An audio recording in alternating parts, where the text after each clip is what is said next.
Welcome to the Rainbow Studio. This is part of the Iowa blog, and I'm your host, Greg Wen.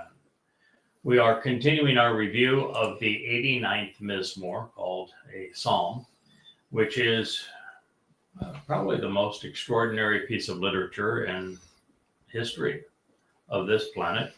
The lyricist, songwriter in this case, was none other than God himself. The subject was his beloved son, and that would be Dowd, who the world knows as David, who was the former and returning king of Israel. He is the Messiah. He is the Son of God, and he is our Savior. He is the chosen one.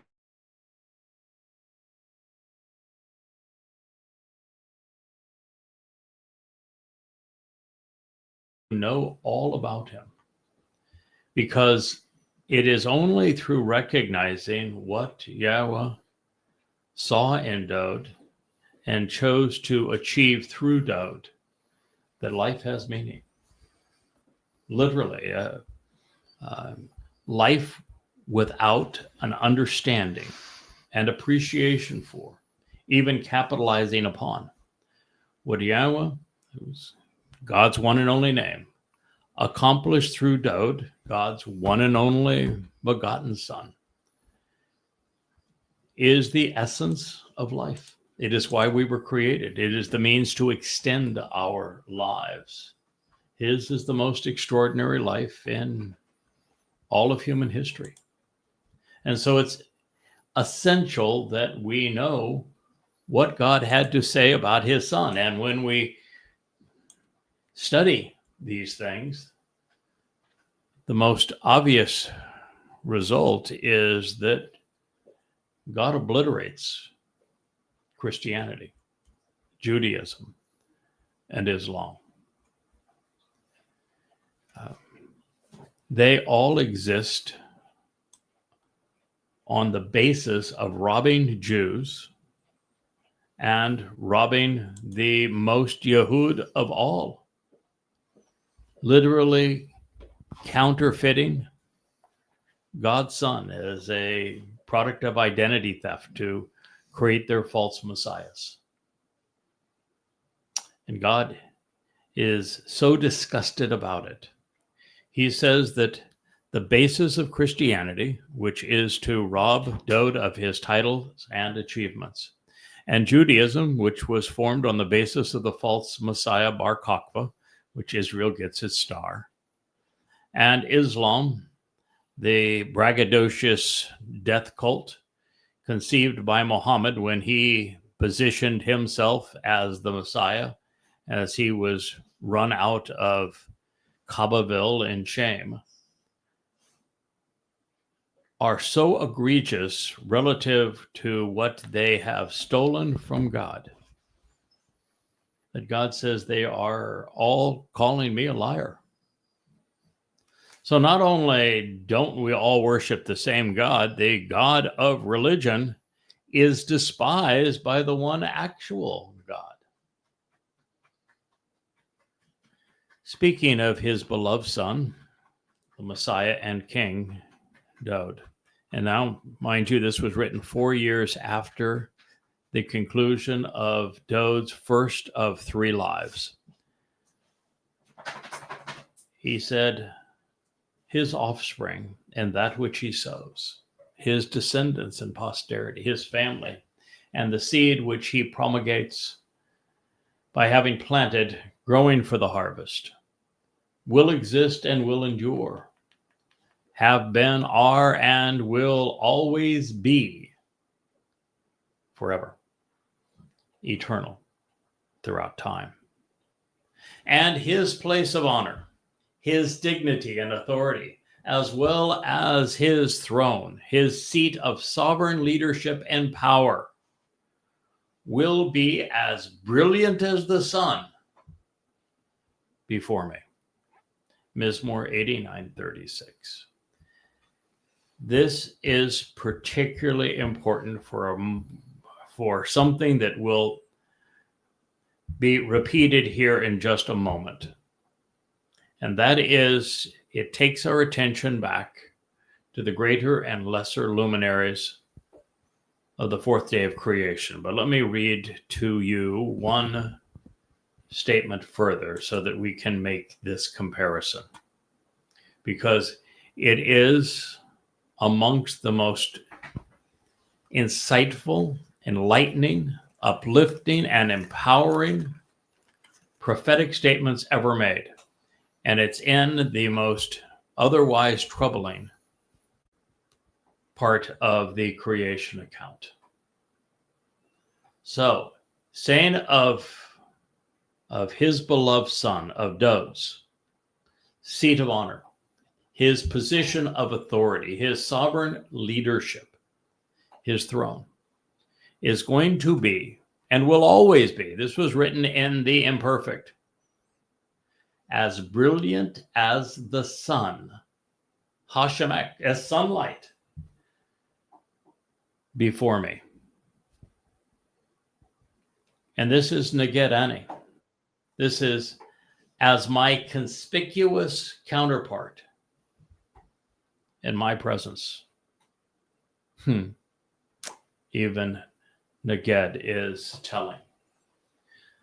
Likened unto and according to, comparable to the moon, Yerash. He will be affirmed and established. He will be appointed and prepared, trusted, and set in place forevermore. Throughout all time, serving as a enduring and reliable, truthful and dependable, restoring witness, an informative source of eternal testimony. Throughout space-time in the heavens. Pause now and contemplate what you have just heard. There is a statement, excuse me just one second. There's a statement in Bereshith Genesis. As Yahweh is going through the 6 days of creation, that is the number one place that critics of God or religion go when trying to disprove them. And there are two aspects of the creation account that are difficult for people to fathom. I've solved both of them, and at this point, I'm going to mention one and focus on the other. The first is that God said that he created the spiritual and the physical world in 6 days. And of course, we know that the Earth is somewhere between 14 and 15 billion years, not the Earth, the universe is somewhere between 14 and 15 billion years old. We would have, or many would have thought the 13.8 was accurate until, well, I pointed out that they chose the wrong figure for quark confinement, which is when energy is cooled to the point that matter, it can coalesce into matter. And that is important because prior to energy becoming matter, time simply exists. It does not move. And so you cannot measure a duration of time until there is matter, because prior to matter, time simply is. Do you understand that? Okay, I hope so. Second, the Webb telescope has shown that Methuselah, the star that is some 15 billion years old and therefore older than the 13.8 billion year age of the universe, is not an anomaly. That there are now galaxies that are fully formed going back to and past 13.8 billion years. Therefore, the universe existed prior to that time. And that's only based upon what we can see, because the universe is moving away from itself everywhere simultaneously. And what we have found is that there wasn't one Big Bang, there were many Big Bangs simultaneously. And that because of that, and because the movement, the stretching of space is such that it is moving now faster than the speed of light, then what that is telling us is that beyond what they have seen, there is a very likelihood of much more. We just can't see it because the light can't make its way to us, because the space between us is stretching faster than the light can travel. Therefore, the universe is probably in the range of 15 billion years old. When one does the math based upon the cosmic background radiation from the Big Bang, which we can measure, and Big Bang is a term that Yahweh actually invented in his creation account. He calls it a Big Bang. What we find is that time was stretched 10 to the 12th power. What that means is that Einstein's theory, which has been proven to be factually accurate, is that time is relative to the observer. And in the presence of great velocity or great mass, time slows. Well, there could not have been greater mass or velocity than at this moment of the creation of the universe, particularly by a being that would have been in proximity to the creation of the universe. And therefore, time measured from creation has to be at the point of creation, and it cannot be measured from a planet that would not come into existence for another 10 billion years. Time as we know it is measured based upon the size and speed of the Earth, which is, minuscule. It's a tiny, tiny, tiny part of our solar system, which is an infinitesimally tiny part of the 200 to 400 billion stars within our galaxy, which is a tiny part of the 2 trillion overall galaxies that we've been able to see. So we measure time based upon this little rock called Earth. But what the cosmic radiation from the background of the Big Bang shows is that time was slowed by 10 to the 12th power at the moment of universal conception. And so if you were to take, and I have done this, the 15 billion years since the universe was created, and you divide that amount of time by 10 to the 12th power, you get 6 24-hour days. Yeah. So God's presentation of 6 24-hour days is precisely accurate, since he is telling the story of creation as the creator from the point of creation. It transpired in exactly 6 24-hour days, which is exactly 15 billion years from our perspective, looking back on time, measuring time here on this rock we call Earth. So that's the hardest part that the casual reader would not understand, that we can now resolve. The second is that plant life was created on the third day. And if you use the natural spiral of galaxies or nautilus shells, that sort of thing, where you get this expanding of the circle or arc from something, what you find is that the amount of time between things actually expands as you go out.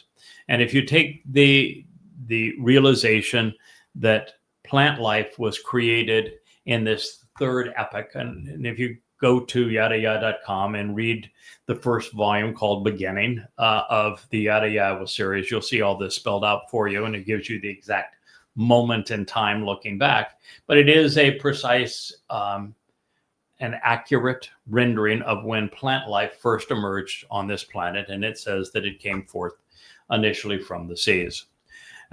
And that it was that plant life that transformed carbon dioxide from all of the volcanic eruptions into oxygen, such that the air finally became translucent enough over time with the proliferation of plant life in the sea and on the land for the greater and lesser luminaries, the sun and moon, to be seen.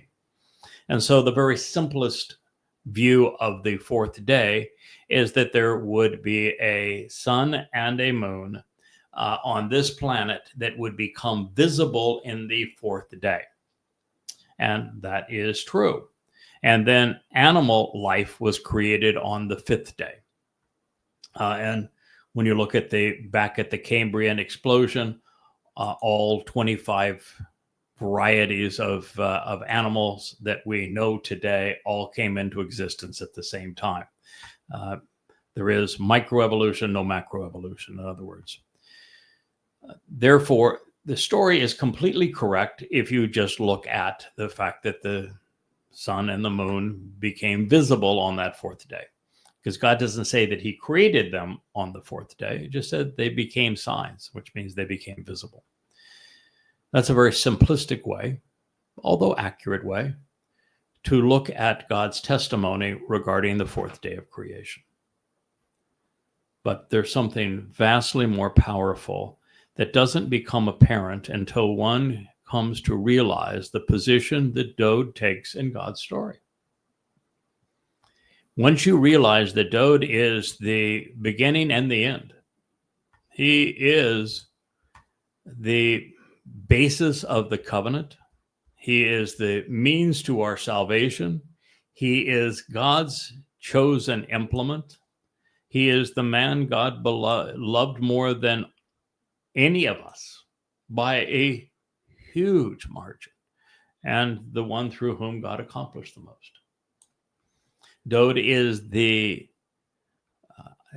identity of the person spoken of in Devarim 18, when Moshe says that God's going to provide out of you one like me. And he goes on to articulate the unique qualifications of Dode. In this statement, we have affirmation that Dode's position with God is to be equated with the sun. By using Keseh in association with Dode, Yahweh is stating very succinctly in this ode to his beloved son, Dode, that we should look at Dode's position of authority and power and influence in conjunction with Yahweh as the sun. Therefore, Dode is the greater luminary of the fourth day of creation, who serves as a sign of the Moed. The Moed are the restoring witnesses to the eternal testimony that play out over 7 appointments. The first 3 Dode fulfilled. The first 3 enable the benefits of the covenant. The universe and life exist expressly for the covenant. That's why this is such a big deal. Pesach, Matzah, and Bokorim. Those are the first 3 Moed Mikre. Dode fulfilled them. And therefore, he is the ultimate sign of the Moed. And as the greater luminary, he is the most enlightening individual. And as light is both something that is eternal, something that is exceedingly empowering and enabling, and versus mortal bodies, that Dode is like God when God said that he was akin to light. Dode is the greater luminary. But this doesn't just say that. It follows that statement with a reference to the moon. And when we go back just two statements from what I've shared with you here, what you find is Dode, or Yahweh, introducing the restoring witness that serves to reacquaint the world with all that Dode represents. Well, that restoring witness, which is, again, the basis of Moed. It means to ponder the implications of the restoring witness. Must be likened to, must be according to, is in the manner of the moon. What does the moon do? Reflects the light of the sun. Simple. The moon reflects the light of the sun. When? In the darkest hours. And we are in very dark times from the moment that Dode fulfilled Pesach, Matzah, and Makudim. To this day, it has been exceedingly dark. And until quite recently, when the appointed lesser luminary of the fourth day of creation began to reflect the sun's brilliance, there was no end to the darkness. The only end to the darkness for humanity, and particularly this final remnant of Yisrael, to have the opportunity to see the greater luminary and to see this magnificent Son of God as our King return with Yahweh, is to capitalize on what the lesser luminary is offering, the one reflecting the sun's light. Now, for someone who might interject and say, that's pretty big talk there, Guy, for you to say that you represent the lesser luminary of the fourth day of creation. No, it's not. In fact, it's the furthest from that. First, I'm not saying it. God is. He said it overtly. That discussion of the greater and lesser luminary, and the repeat of greater and lesser luminary 3 times in that context, and the explanation of it as a sign for the Moed, and we're talking about that very thing, the Moed, Pesach, Matzah, and Makudim, which Dode fulfilled, Shabuah and Teruah, which I will fulfill, and Kippurim and Sukkah, which we collectively fulfill. It makes absolute perfect sense, and it's what God had to say. Whether or not you want to agree with it, whether you want to consider it, whether you want to deal with it, I suspect will have all to do with your attitude and whether or not you are religious as opposed to open-minded and thoughtful. But it's God's claim. And Didn't God he also say that the lesser luminary is going to live forever? Yeah, he did. And the moon can't last forever. That is correct. Yeah, he's eternal in the heavens. He's eternal in association with Dode.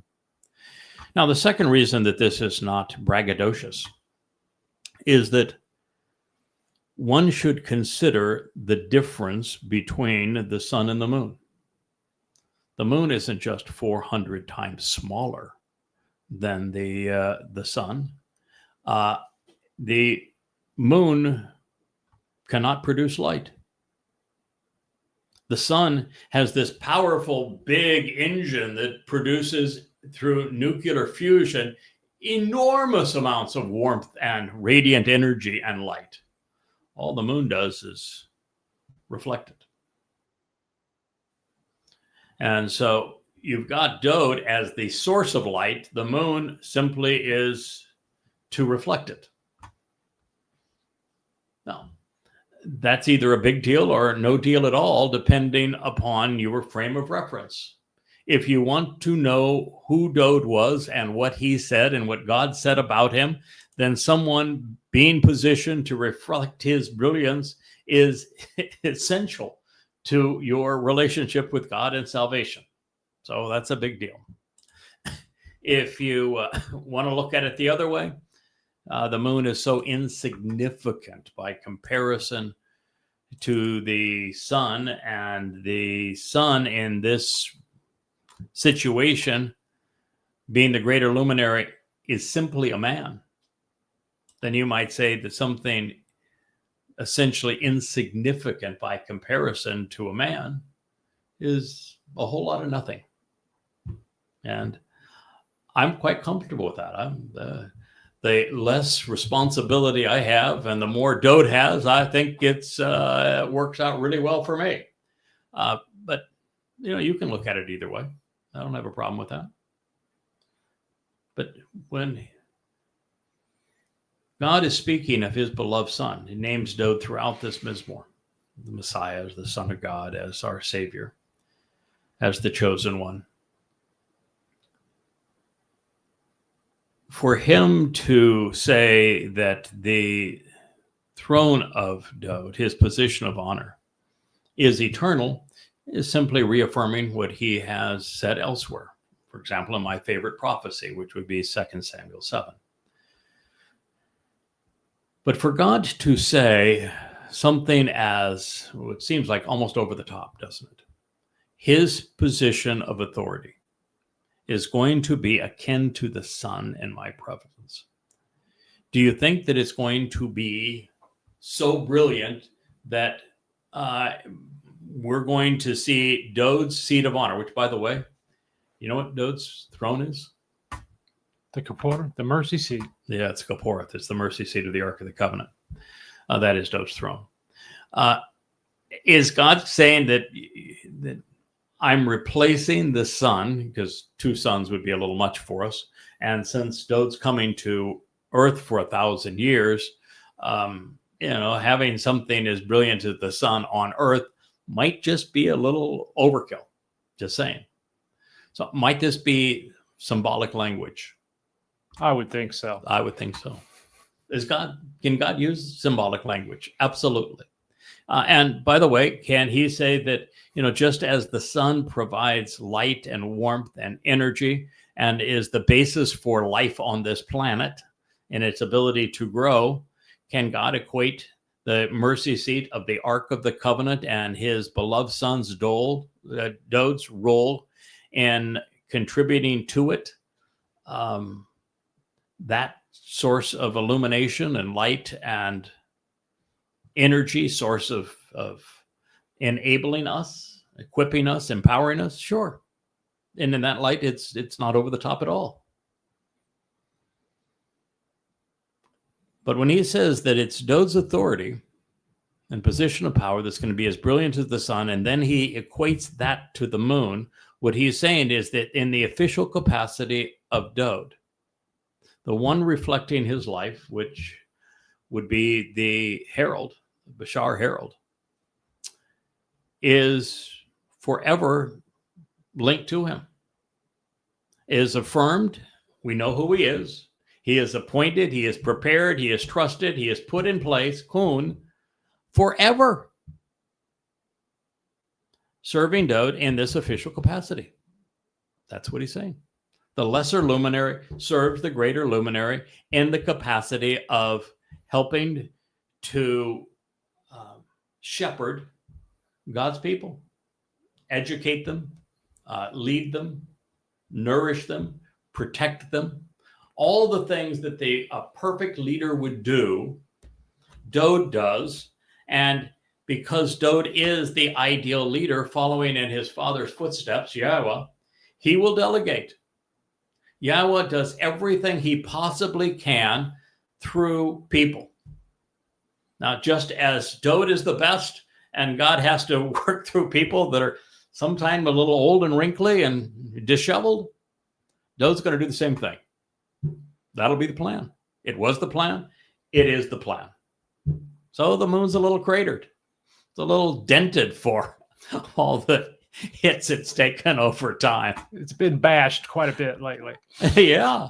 So, but that's God's plan forevermore. It's serving as an enduring, reliable, and truthful, very dependable, restoring witness.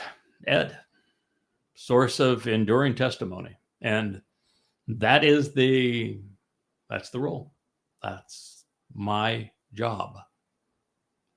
And without me doing that job, now telling you here that Yahweh is all in because he has afforded me in this role the seven spirits of Yahweh to get this done. And he's given me now already 24 years to get to this point so that I can talk to you about these things and understand them and share this understanding with you, that God is all in.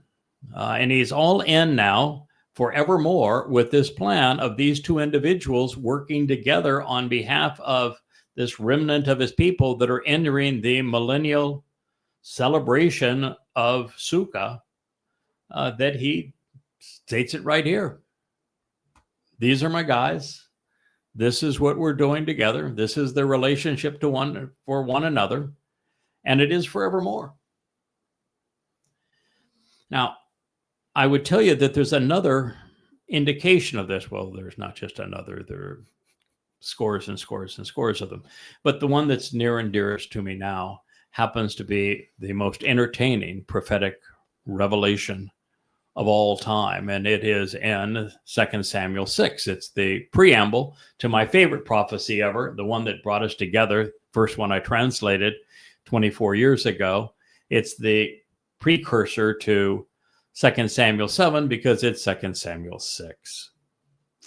And in it, our king has a glitch in his get-along. He is a couple of cogs short on the wagon, and he makes a real mistake. God shows something pursuant to the bull, repositioning the Ark of the Covenant, that is extremely important relative to what's going to happen, as the bull is responsible for positioning the Ark of the Covenant such that when Dode returns, it's ready and positioned for him to anoint. And God was showing that in the story that is presented in 2 Samuel 6. And a fella got in the way, and he messed up the story. And Dode decided to side with the fellow that interfered. And he got mad at God. Said, God, you have no right to do that. And he just gave up. He just says, then I'm not going to move the ark.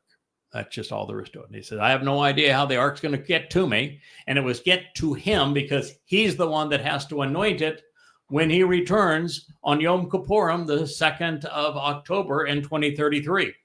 He says, I have no idea how it's going to get to me. And he walked away from it. Guess what? God says, I got a guy. That guy's name is Obed-Edom. Obed is one doing the work. And Edom is the descendants of Esau. And what we have here is essentially, if you were to look at the root of each of these words, it's the bloody red man of the earth who serves to reconcile the fractured family. That's what Obed-Edom means. And it is particularly poignant because when Jacob had two sons, the firstborn of his sons was Esau, not Jacob. And his wife tricked him so that he gave his blessing to Jacob and not to Esau. Esau was robbed of his blessing, of his birthright, of his inheritance. And he didn't take it well. Obviously, he didn't take it well. And he did some things that he shouldn't have done. And he went off and he married Ishmael's daughter, who was daughters outside of the covenant. And God got distraught with him. But the very fact is, the birthright was his. And Esau is every much as much Israel as is Jacob. But when we find that it's Obed-Edom that is the one working with Dode, because when Dode walked away from the Ark of the Covenant, it was Obed-Edom that took responsibility for it. And we're going to consider a little bit more of that in just a second. But the very fact is that by having it be a man who is named after Esau, what it means is that the fractured family is going to be whole again. And that's a big deal. That's what's going to happen on Teruah in 2033. Now, when the Ark of the Covenant came under Obed-Edom's care, the first thing that we find out is that it was Obed-Edom from Gath, which means winepress. And the moment you see a man, Obed, doing the work on behalf of Edom from Gath, the winepress, alarm should just go off in your head. It just say, because the most uncontemplated prophecy ever written, in terms of this is a really big deal in the midst of a really important prophet at an exceedingly important time that nobody even bothers to consider. In the 66th or 63rd chapter of Yeshaya, Isaiah, the great prophet relays the very words of Yahweh himself when he is conveying that a man will come forth from Edom and he will save many, and that he will be the first to go back into that Gath wine vat with the great prophet Yeshaya, who told this story to us, such that they will collaborate, that he will serve as the final Zeroah, and that he will save many. All of the remnant of Yisrael that comes either by call or by chariot on Teruah in year 6000 September 23rd and 24th of 2033. This final remnant, and Goyim as well, who will be purged such that they can enter the 1,000-year celebration of Sukkah, such that they can witness Dode and Yahweh's return on Kippurim. 100% of them will be saved by the sacrifice of the Adamah Parah, this Bokar bull, whose name is Obed-Edom. This is Dode's partner. And that partnership was presented very vividly in the 6th chapter of 2 Samuel. Because not only did God commend Obed-Edom for what he did on behalf of the Ark of the Covenant, and recognition that Obed-Edom would have been associated with that bull that brought that ark into his home, because that's how it was being pulled. And that he not only commended and blessed and benefited and extolled Obed-Edom and his family, but everybody who worked with him. Now, if you were part of this covenant family and you were engaged in the work of the covenant, then you need to know that God said, I'm taking care of you. I know who you are. And I'm extolling you. I'm lifting you up in praise. And ultimately, God used the Hotpael stem to tell Dode in no uncertain terms, hey, pal, son, you got it wrong. Let me explain to you what was going on. Let me explain to you who this Obed-Edom is. And the fact that he is the one in the end that's going to bring the Ark of the Covenant to you so that you can anoint it and we can celebrate the day of reconciliations upon your return in 2033, 3,000 years from now.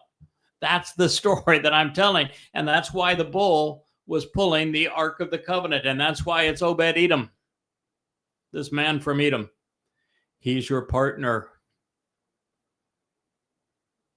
He's your associate. And that's why in that same text, we find that he is the Neged.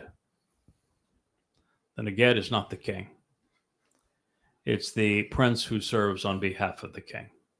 It's the one who is authorized on behalf of the sovereign. And that's his role. He is the moon to the sun. That's what God just told us in this story. Do you care? I do. I like these stories. I like it when God requires us to think. You have to know before you can put these pieces together. Then you've got to have the desire to make the connections to understand. And when you do, you can see the future exactly as it will play out. If you're listening to this program, you are listening to the lesser luminary reflect the greater luminary's light as it was sung by the creator of the universe, Yahweh, about his beloved son.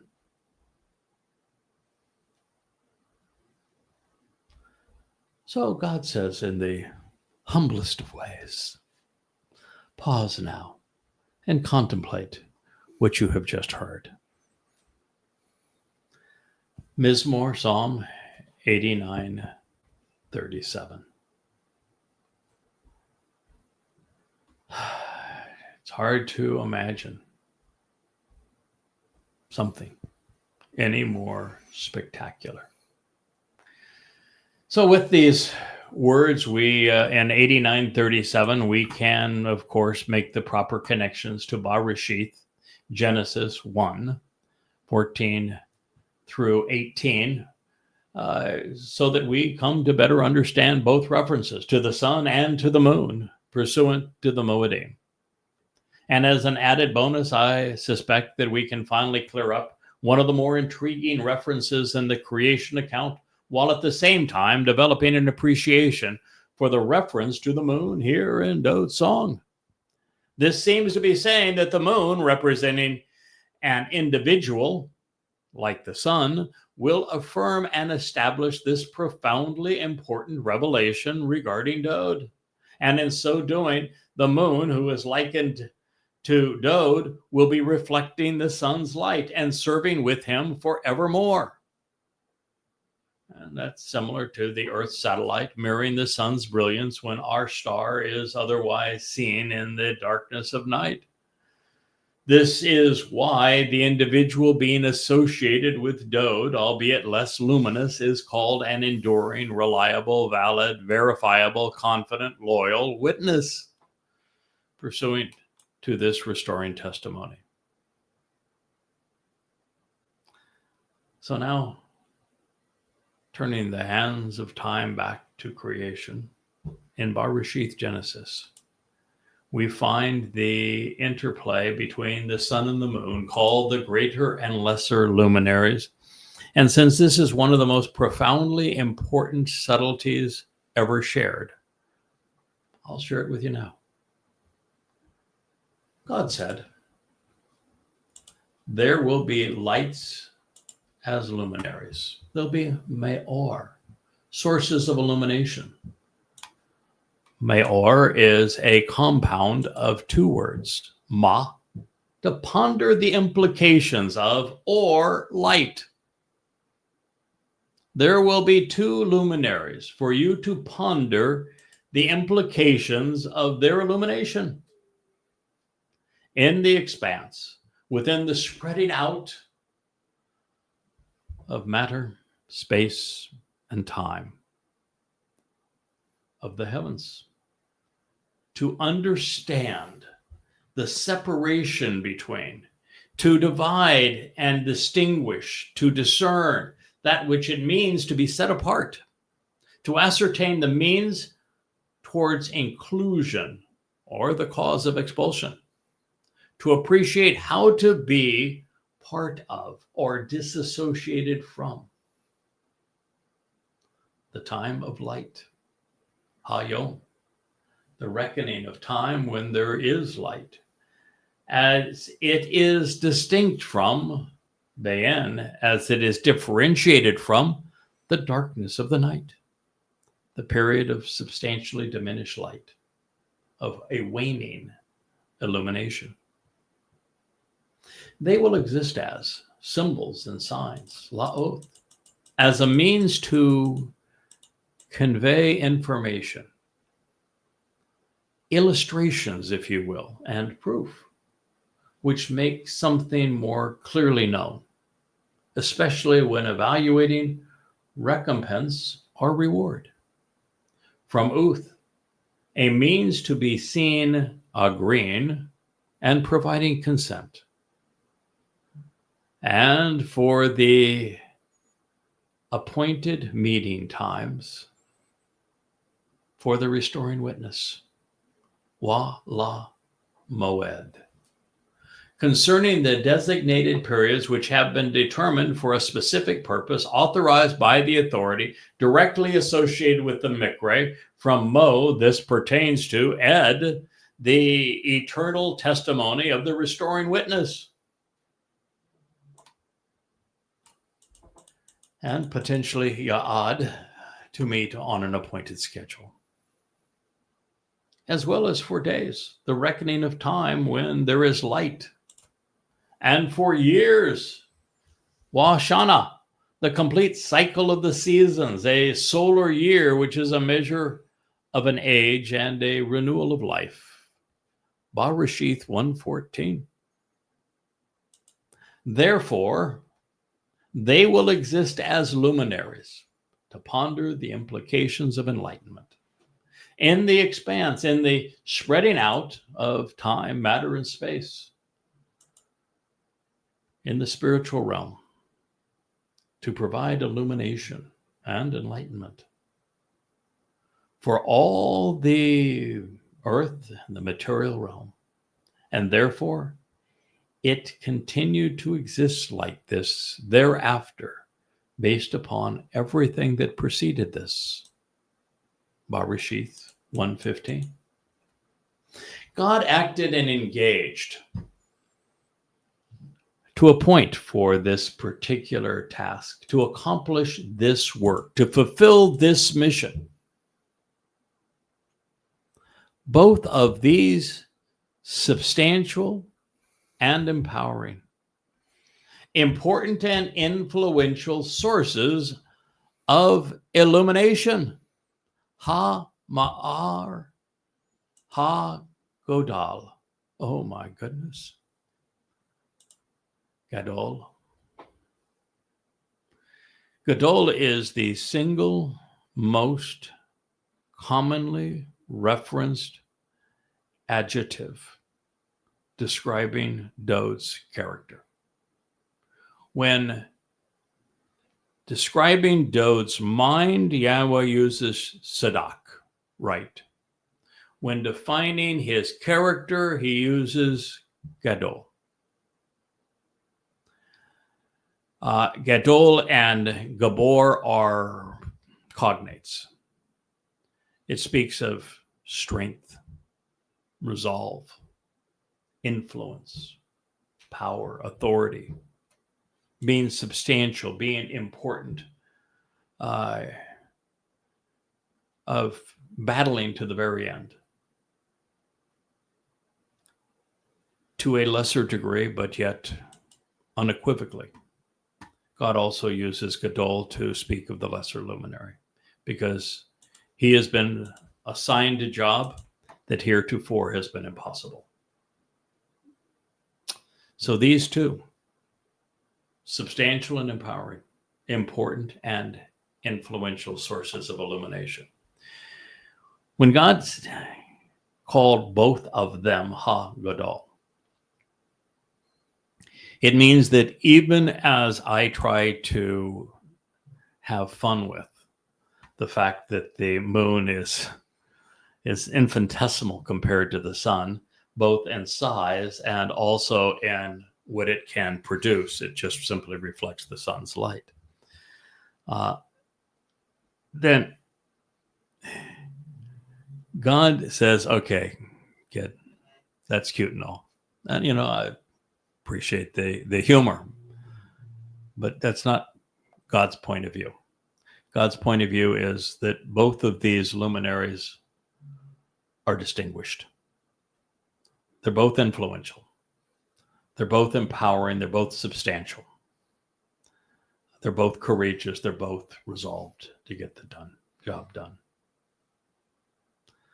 Now, that said, the greater, more distinguished, and ultimately empowering Eth Ha-Gadol luminary, the most Gadol of all men, which would be Dowd, becomes prominent and clearly known as the influence over Mimshala, governing with illustrative proverbs, painting pictures with words. Who wrote the proverbs, which are mashal word pictures? Dowd? Oh, there you go. Well, there's a clue, isn't it? Lots of word pictures. Yeah. You can't connect the dots without the pictures. Yeah, that's absolutely true. Who was the person that introduced the Chodar? It was Dowd in the 14th Mashal, wasn't it? Word picture. Seems like they have a relationship, doesn't it? The ultimately empowered luminary becoming prominent and clearly known as the influence, the one who will govern with illustrative proverbs, painting word pictures. The illuminated, during the illuminated time, during the day. What was the time of illumination? It was that 1,000 years between the time that Yahweh revealed how he created the universe in Bereshith 1, how he and why he created Eden, and what happened there that we're the first to actually share with you in a meaningful way. And then why the flood was necessary, because humanity became way too corrupt and embittered for God to even endure us. Followed by the story of how God picked a man on his way out of Babel and articulated the narrative, which included the terms and conditions and the benefits of the covenant that would finally lead us back to Eden. And how he and his sons weren't always the most compliant. They weren't always the ideal children, were they? No. And how they ultimately got themselves and turned into slaves in Egypt. And God says, I'm not going to have that. We're not going to perpetrate genocide on my people. And he delivered them kicking and screaming where they were malcreants. They were belligerent. They were obnoxious. But that whole story was revealed for the first time for us to know in 1447 BCE. 1,000 years later, the last of the prophets, in 447 BCE, was Malachi, a man named Messenger. That was the time of enlightenment. Dowd ended his first of 3 lives in 994 BCE, 92, 994 BCE. 4 years prior to year 3000, which would be right in the middle of this time of enlightenment, wouldn't it? So Dowd is the midst of the time of enlightenment. He's after the Torah, after the book of Yosha, after the book of Shaphat, Judges, after the profoundly important books and even living during the important books of Shamuel and Malachim, Kings. And then all of his wonderful Psalms, his Mizmor, and his Mashal, Proverbs. And from that time on, you have some great prophets: Hosea, Yirmiah, Zechariah, Yashaya, Yoel, Malachi, all telling us this story of what God has done and will do, and how he is ultimately going to move forward. And so he is the one who became known as the greater influence over the illuminated time. And since Malachi in 447 BCE, nothing from God. The time of darkness. That's when the moon had to come to bear the sun's light, because we have been in a time of darkness, and we still are. And it's going to get darker still. And with the lesser, the younger, and more recent Eth Ha-Katan luminary. That's why it refers to me when we have our private chats, young man. Yes, I'm a few thousand years younger than Dode. I hope I look it. I am in God's story, not by choice, but by God's direction, his appointment. This lesser, younger, and more recent Katan luminary, source of enlightenment, becoming known for leading through illustrative words as a prominent influence. You know, there's only one person who wrote more than did Moshe and Yashaya as a prophet. You know who that one person was as a prophet who, during that period of enlightenment, wrote more words than did Moshe or Yashaya? That's Dode. There's only one man named in God's story that has written more than Moshe, Yashaya, and Dode combined. That would be his herald. That would be his herald. He is a man of illustrative words. He is a man of prominent and empowering words. He's a man of influential words. Those words can be read at yada.com in the series of books called Yada Yahweh, to know Yahweh.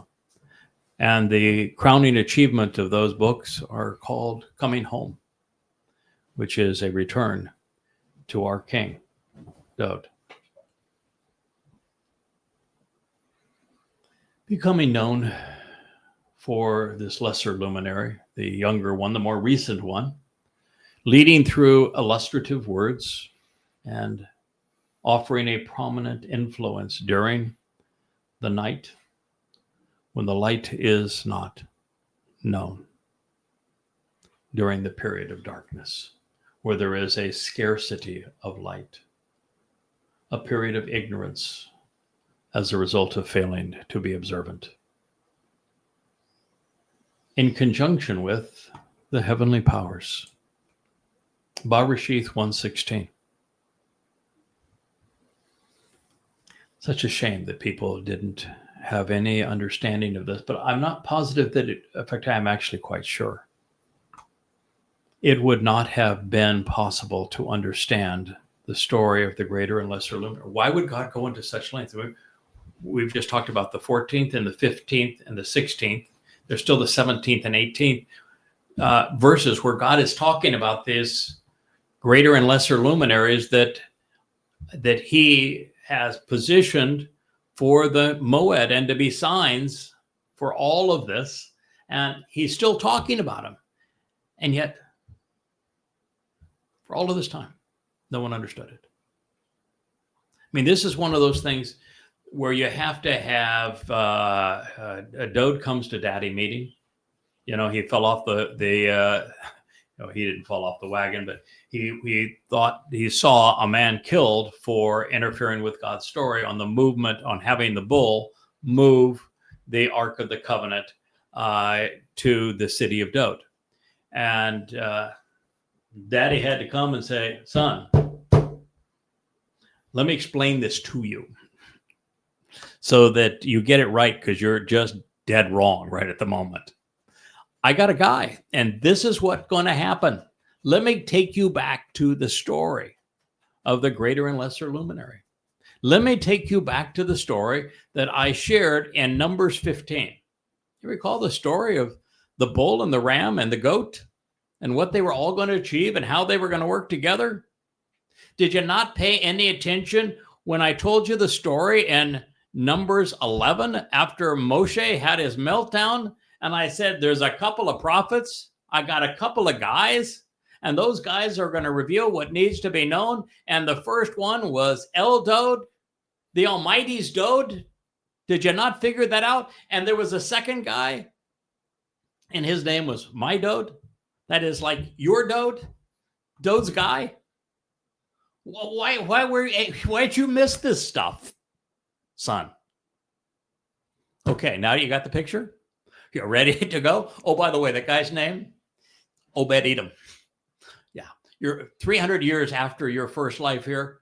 I'm going to reveal through Yashaya exactly who that guy is and what role he plays, because you're going to need to anoint the Ark of the Covenant when you return as king, and somebody's got to get it in the right spot.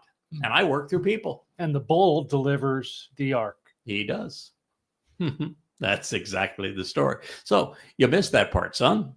Oops. Now, Sorry. Yeah, oops. Sorry, Dad. Sorry, Dad. Okay, let's go out and party. Now I got it. Let's go out and party. And boy, did he ever. He even put on the priestly ephod to verify something that I concluded when studying Zechariah 4, which is that the high priest, the role of the high priest upon Kippurim, where the mercy seat, the Kipporeth, the mercy seat of the Ark of the Covenant, must be anointed with the blood of a bull for there to be reconciliation and for the people to approach God, that the one doing that is going to be Dode. And so what do we see Dode dressed as when he is following the Ark of the Covenant into Jerusalem, which is where it must be placed? He's dressed as the high priest. He's dressed as the high priest. Don't forget that turban. High priest from here on up. Yep. Happy son from there on down. Oh boy, from there on down. That's another story. We'll get to that story soon enough. God's got a sense of humor, as does the king. Turns out, king's more sarcastic than Eliah. All right, so this whole purpose of the lesser luminary, the more recent one, is to provide enlightenment for all of the land and all of the earth during this time of darkness. Barishith 1:17. Well, actually, the whole thing for 1:17, I pushed my teleprompter down a little prematurely. So let me go back to the top of this. That was the end of it. We're running a professional outfit here, aren't we? The Almighty, Wa Elohim, caused them to be placed there for this purpose. Nathan Ethem. Actually, it doesn't say so much as he caused them. You know what the verb Nathan is in Hebrew? It's one of the most powerful of all Hebrew terms. As a matter of fact, it's presented in Yashaya, the 6th chapter of Yashaya, excuse me, 9th chapter of Yashaya, 9:6, when speaking of the son who was Nathan. Given. It means to give. So the Almighty is saying that he caused the lesser and luminaries to be a gift. He's offering them. He bestowed them, he assigned them for this opportunity and task as a gift in the expanse of the heavens, to provide light and enlightenment, to be illuminating for the land and for the earth. Therefore, they will function as proverbs, governing with memorable and illustrative words. Mashal. They will lead by painting pictures with words. Now, Dode was the ultimate wordsmith.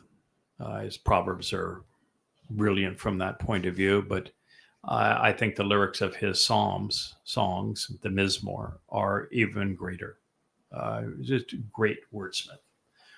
And he was the lyricist that Yahweh prefers overall. When we are in Shamaim, when we're celebrating the millennial celebration of Sukkah, the lead singer in Yah's band is going to be Dode. He was the ultimate wordsmith.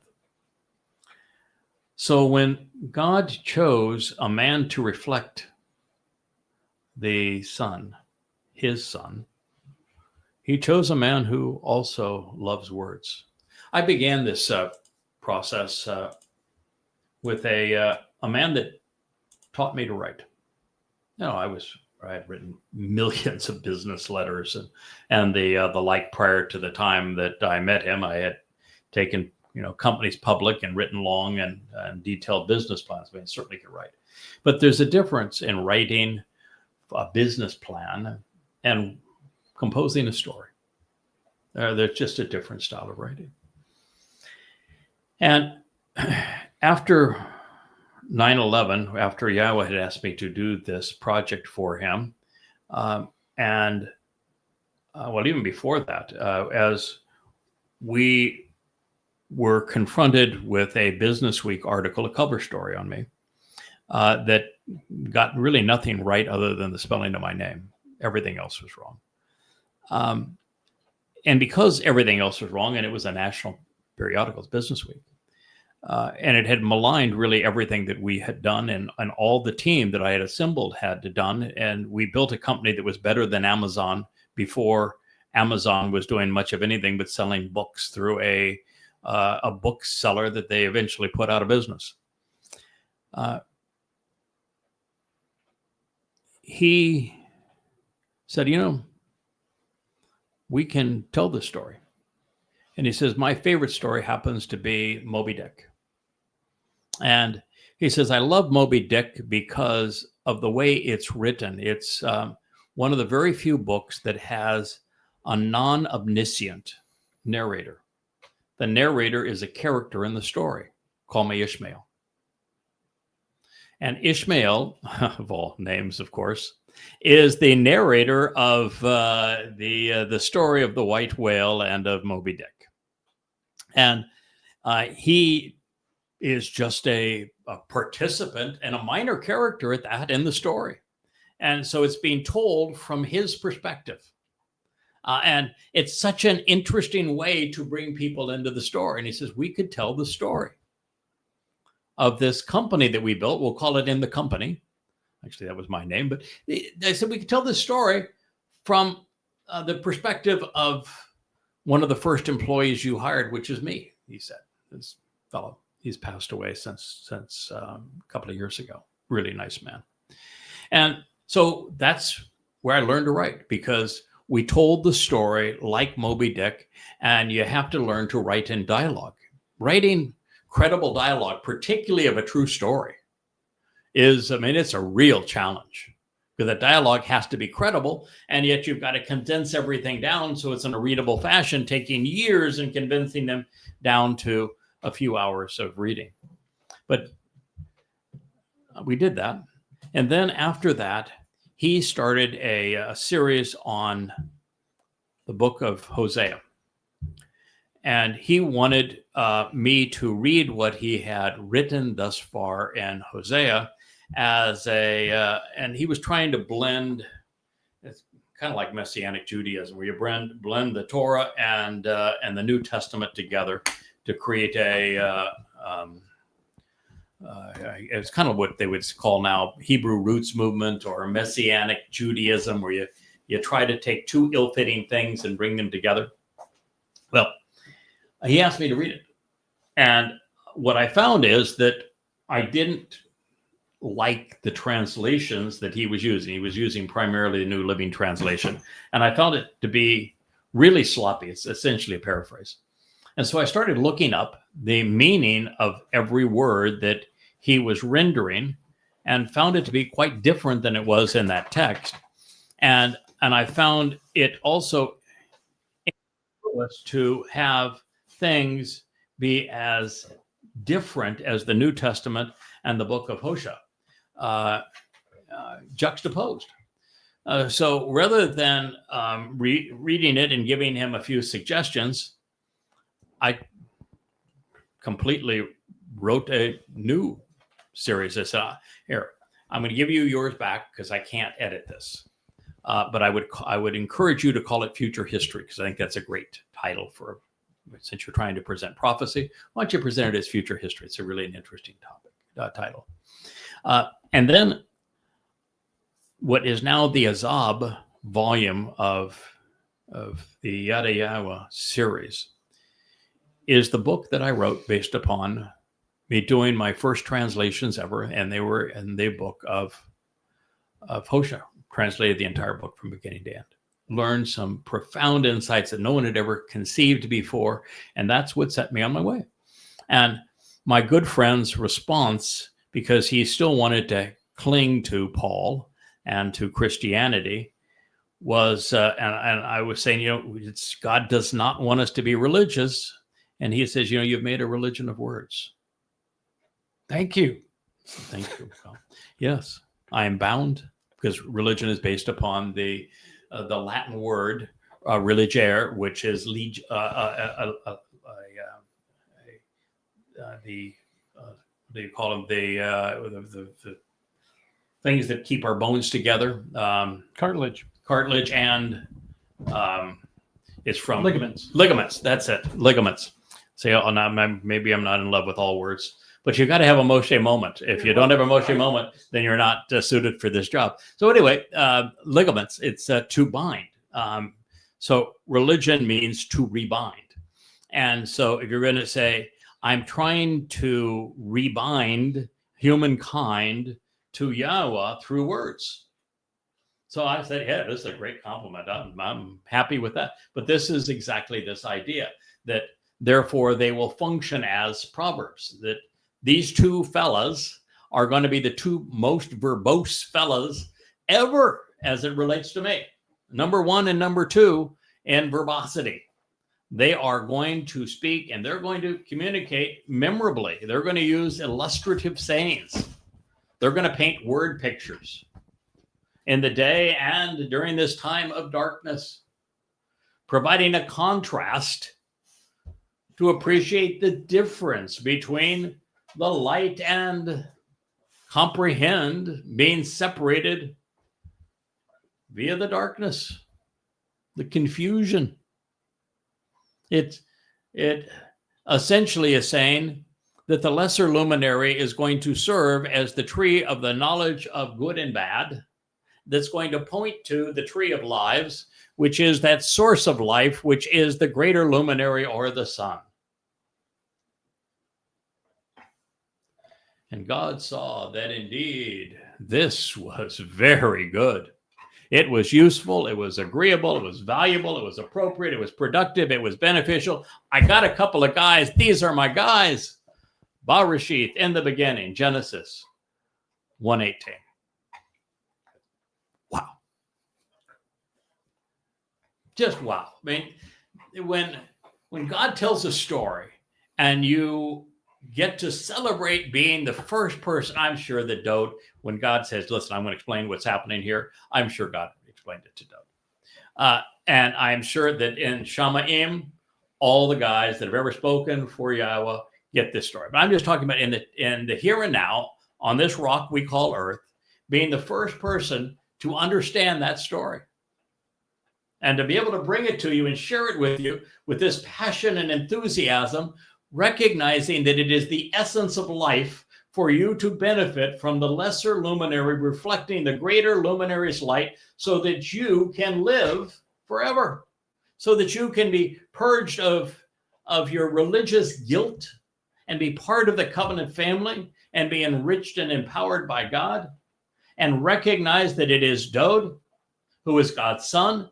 Dode is the Messiah. He is the chosen one. He is the former and returning king, and that he is our savior for having fulfilled Pesach Matzah B'Kurim.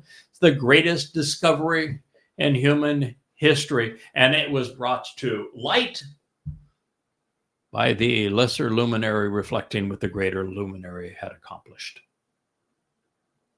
And if that's not worth the price of admission, then perhaps you just don't belong in the show. I thank you for listening.